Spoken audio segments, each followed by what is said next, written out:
നമസ്കാരം. Reel and read വാർത്തകൾ. വിശ്വവിഖ്യാത ചലച്ചിത്രകാരൻ സത്യജിത് റായുടെ 105-ാം ജന്മവാർഷികത്തോടനുബന്ധിച്ചു തിരുവനന്തപുരം മാധ്യമ പഠനകേന്ദ്രം ഏർപ്പെടുത്തിയ പ്രഥമ സത്യജിത് റായ് സ്മൃതി പുരസ്കാരങ്ങൾ പ്രഖ്യാപിച്ചു. സൂര്യകൃഷ്ണമൂർത്തി, ചലച്ചിത്ര സംവിധായകരായ ജയരാജ്, ഷെറിൻ ഗോവിന്ദ് എന്നിവരാണ് ഈ വർഷത്തെ സത്യജിത് റായ് സ്മൃതി പുരസ്കാരങ്ങൾക്ക് അർഹരായത്. 3 വിഭാഗങ്ങളിലായാണ് അവാർഡ് നൽകുന്നത്.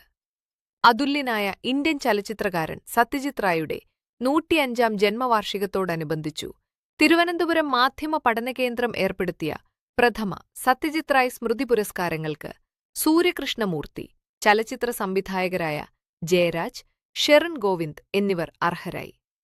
പുരസ്കാര നിർണയ ജൂറിയുടെ വിലയിരുത്തലിൽ ഇങ്ങനെ രേഖപ്പെടുത്തുന്നു: സത്യജിത് റായ് എന്ന വിശ്വചലച്ചിത്രകാരനെ ആദ്യമായും അവസാനമായും കേരളത്തിലേക്ക് ആനയിച്ചു കൊണ്ടുവന്ന ലോക നിലവാരമുള്ള സംഘാടകനാണ് സൂര്യകൃഷ്ണമൂർത്തി. തന്റെ പുരുഷായുസ്സിനെ കേരളത്തിന്റെ സാംസ്കാരിക സമൃദ്ധിക്കുവേണ്ടി സമർപ്പിച്ച കർമ്മയോഗി സൂര്യകൃഷ്ണമൂർത്തിയെ സത്യജിത് റായ് സ്മൃതി പുരസ്കാരം 2026 കൾച്ചറൽ ഐക്കോൺ അവാർഡ് നൽകി ആദരിക്കുന്നു.